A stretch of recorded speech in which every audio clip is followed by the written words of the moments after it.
सालाकाटिनि सालबागानाव BPF थान्दैमेल हाबाफारि खुंदों। BSUN श्रामिक इउनियन सालाकाटि block committee BPF women BPF youth BPF minority cell BPF नि जथाय बानजायनायाव दिनै कक्राझार जिल्लानि सिङाव थानाय सालाकाटि सालबागानाव बे मेहेरगोनां हाबाफारिखौ खुंदों।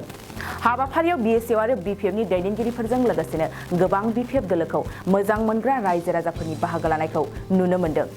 जर'खायै बाहागो लायो बारग' मन्त्रि प्रमिला रानी ब्रह्म, MLA रबिराम नार्जारी आरो MCLA देरहासार बसुमतारिया। जिथुनाखि डेलिगेट बे डेलिगेटआव जोङो इसिबां मानि लेंहराखैमोन, किन्तु रायजो राजाफ्रा एकदम स'स इच्छा माने गोबां नुजाफैदों आरो इतिमध्ये सालाकाटि जिथु समस्तिनि जिथु रायजो राजाफोर डेलिगेट एन्ट्रिया 10,000 डेलिगेट एन्ट्रि जादों आरो बाहेरा आरो दंबावो माने more than 10,000 डेलिगेट्स बे सालाकाटि BTC समस्तिनि सिङावनो रायजो राजाफ्रा पार्टिसिपेट खालामफैदों। आरो बेवहाय जोंनि जिथु BPF कमिटि ओमफ्राय महिला कमिटि जुब कमिटि आरो माइनरिटि सेल बेवहाय एसे एनै सोलाय सोल' खालामनानै गोदानै माने ब्लक कमिटिखौ दानाय जाबाय, BSU खौ दानाय जाबाय, बेनिफ्राय BSU खौबो गोदानै दाफुंनाय जाबाय, महिला जिथु आफाद प्रेसिडेन्ट सेक्रेटारि गोदानै सायख'नानै गोदान कमिटि दानाय जाबाय। दा गोबां कमिटियाव मोजां मोजां दा समाय होनो हानाय खामानि मावनो हानाय व्यक्तिफोरखौ लानानै जोङो गासैबो कमिटिफोरखौ दाफुंनो हाबाय। आरो बेवहाय जोंनि सालाकाटि ओनसोलनि मोनसे समयसानि सायाव जों आल'सना खालामदों जे NTPC नि जिथु माने सानथिं जिथु रेल लाइन आरो रेल गेटआव खयला रेक फैयोब्ला बे खयला रेकखौ सोनो थाखाय 15-20 मिनिट माने लामाया ब्लक जायो, गेटआ बन्द जायो। दा बेवहाय जों बिराद खस्थ' मोनो, रायजो राजाफ्रा बिराद खस्थ' मोनो। दा नंखायनो बे रेलनि सायाव बे ट्रेकनि सायाव माने अभार ब्रिज NTPC कर्तृपक्षआ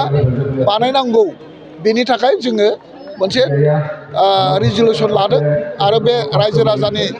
लुबैनाय गोबावनिफ्रायनो दाबि खालामनाय मोनसे दाबि, बेखौ पुनर आरो गोख्रों दाबि दावा खालामनानै बे रेल लाइननि सायाव अभार ब्रिजखौ दिन्थिफुंनानै लानो थाखाय गोख्रों खामानि मावनो जों दिनै प्रस्ताब लादों। बेखिनि आरो फैगौ 2024 सननि जिथु इलेक्सन, बे इलेक्सनाव BPF राजनितिक दोलोआ केन्डिडेट होगोन आरो बे केन्डिडेटखौ जोङो सालाकाटि समस्तिनिफ्राय सालाकाटि समस्तिनि भटार्सफ्रा जेसेबां भट होगोन बिनि 80% भटखौ जोङो जाहाथे नांगोल सबियाव बुहोनो हायो, BPF पार्टियाव जोङो भट होहोनो हायो, बिनि थाखाय जोङो समस्तिनि दोलोआ जि रोखोमनि खामानि मावनांगौ बे रोखोम खामानि मावनायाव जोङो BPF दोलोखौ सहाय खालामगोन। बिनि थाखाय जोङो बयबो समायखिरा लानानै दिनैहाय जोङो खामानि मावनो आवगायबाय आरोखि। बे मोनसे प्रस्ताब बहुद माने गोख्रों, थारमाने सिगां माने आराम्भनि बै समनि नङा, बै समावथ' बुंनांगौआनो गैयामोन। थिग बेबादि परिबेसा दा फैफिनदों आरो रायजो राजानि बयनिबो माने बिबुंथिनिफ्राय जों बेखौनो बुजिनो हादों बे परिबर्तननि नामाव जेबो परिबर्तन जानो हाया, परिबर्तन जेबो खालामनो हायाखै। मोनखानाय थाखानाय जोंनि जिथुनाखि BTC बेखौसो खोमानानै लाबाय थादों। गतिके नैबे समाव प्रमद बर'नि जिथु परिबर्तन, बे परिबर्तनखौ जोङो 3 बोसोरनि गेजेराव नुबाय आरो BTC नि रायजो राजाया हाग्रामा महिलारिनि सायावनो बिसास दं आरो बिथांनि सायावनो जोंनि निरापद। गतिके जोंनो हाग्रामाखौ नांगौ आरो थाबैनो हाग्रामा सरकार बानायनायनि जिथु रायजो राजानि दायित्व, जिखुनु इलेक्सन फैया मानो, MP आनो फै, MCLA नि इलेक्सनानो फै बा जोंनि MLA नि भटआनो फै, बे भटआव सालाकाथि समष्टि हिसाबै जोङो 80% नांगौल' भट बुगोन आरो बे बुनायनि थाखाय जों रायजो राजाफ्रा खामानि मावनो होनानै दिनै ज' समायखिरा लादों आरोखि हाइकमान्डआ जायखौ होगोन बेनो हाइकमान्डआ जायखौखि होआ जायखौनो केन्डिडेट होगोन बेखौनो जोंनि सालाकाथि समष्टिया गनायनानै लागोन आरो जोङो मेगन मेसेबनानै 80% भटखौ बे केन्डिडेटनो जों होगोन रायजो राजाखौ खावलायनांगौ गैया बे परिबर्तन सरकारखौ फोजोबनो थाखाय गणतान्त्रिक बेबस्था माब्ला सफैगोन गणतान्त्रिक भाबै बे सरकारखौ जोङो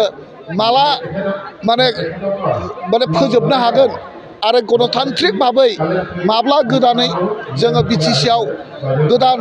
सोरखार लाबोनो हागोन बे समायखौल' नेगासिनो दं 2024 माला फैयो लकसभानि इलेक्सना माला जागोन जोंनो बेखौल' नांसिगौ होननानै दिनै रायजो राजाफ्रा जोंनि खाथियाव फोरमायदों फेस्टिभेलखौथ' जोङो आपत्ति खालामबोबाय थादों थांनाय दाख्लै इन्टारनेशनेल नलेज फेस्टिभेल बिथांमोनहा खुंबाय बेवहाय बाजेटआनो 25 crore फैसाखौ बे फेस्टिभेलाव गारनायनि माबा अर्थ दं नामा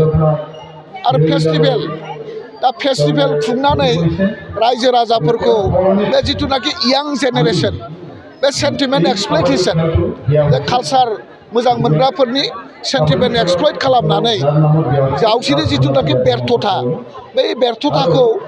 माने दोनखोमानो थाखाय बिथांमोना टाइम टु टाइम बेबादि मेला खुंबाय थादों आरो बे मेला खुंनायनि गेजेरजों बिटिसिआव खुनु धरनर राजुआ मोनसे उन्नति जाया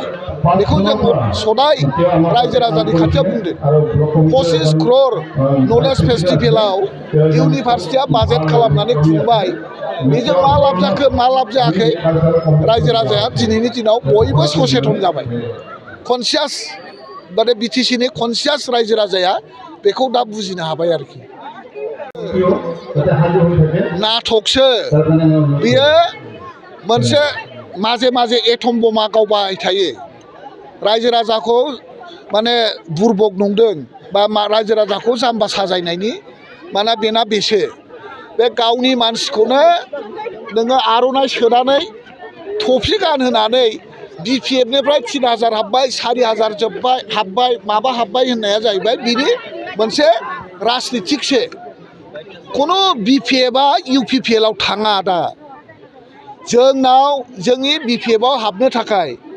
दिनै हाजार मानसिया दरखास्त होनानै दं जों बुंदों जोङो गुबुन दोलोनि मानसिखौ दानो लाथ'वा 1 मास 2 मासनि उनाव नोंथांमोना गोसो जानाय हिसाबै जों नोंथांमोनखौ नाजावना लागोन जोङो दा जोंनि दोलोखौ जों थिग खालामग्रोनि आनिफ्राय नोंथांमोनखौ जोङो लेंहरगोन होननानैसो जों बुंनानै दोनथ'यो बिपिएफ दोलोखौ दिनै रायजो राजाफ्रा अनसायदों बे मोनसे गणतान्त्रिक बेबस्था आरो अनसायनायनि गेजेरजों बिथांमोना बिपिएफनो माने भट होनानै आरो बिपिएफखौ पावाराव लाबोफिननो नागिरदों बे जोंनि रायजो राजानि आशीर्बाद आरो रायजो राजानि आशीर्बादखौ जोंनो नांगौ रायजो राजाया दिनै बिपिएफ राजनितिक दोलोनो आशीर्बाद होदों हाग्रामा महिलारिनो दिनै बोर सारसिदों बे बोर सारसिनायखौ रायजो राजानि बोर सारसिनायखौ गोसो गोथारै गोसो गोरबोजों बिपिएफ राजनितिक दोलोआ नाजावनानै लायो आरो रायजो राजानि आशीर्बादनि गेजेरजों बिपिएफ दोलोआ जौगासारथों बिपिएफ दोलोआ सक्तिशालि जाथों आरो बिपिएफ दोलोआ राजनितिक दावहायाव देरहाथों होननानै आं सानो गय गायग्रा आबादारिफोरनि थाखाय मोनसे मोजां खौरां थापा नार्सारियाव मोननो हागोन जाखांफु लाइमोनफोरजों बानायजानाय हाजो आरो हायेनावबो गायजानाय अर्गेनिक गय फुलि थापा नार्सारियाव अर्गेनिक आदबजों बानायजानाय मोजाङैनो खिलिखांनाय गासै 20,000सो गेरेमसा गय फुलिफोर दं बारा नङा फांसेयाव 60 रां होनानैनो नोंथांमोना गय फुलिखौ बायना लांनो हागोन बुरजा लाङोब्ला खमायनायनि सुबिदाबो मोननो हागोन थापा नार्सारिनि गुबै थङा क'क्राझार सहरनि सानजा फारसे थानाय बावखुंग्रि हाजोजों नांजाबनाय हरिनागुरि गामि हाथाइनि साखाथियाव बे अर्गेनिक गय फुलिफोरखौ लांफैनोब्ला नोंथाङा 8011837272 नङाब्ला 9707460226 जानबुं अनजिमायाव थोंजोङै जगाजग खालामहरनो हागोन।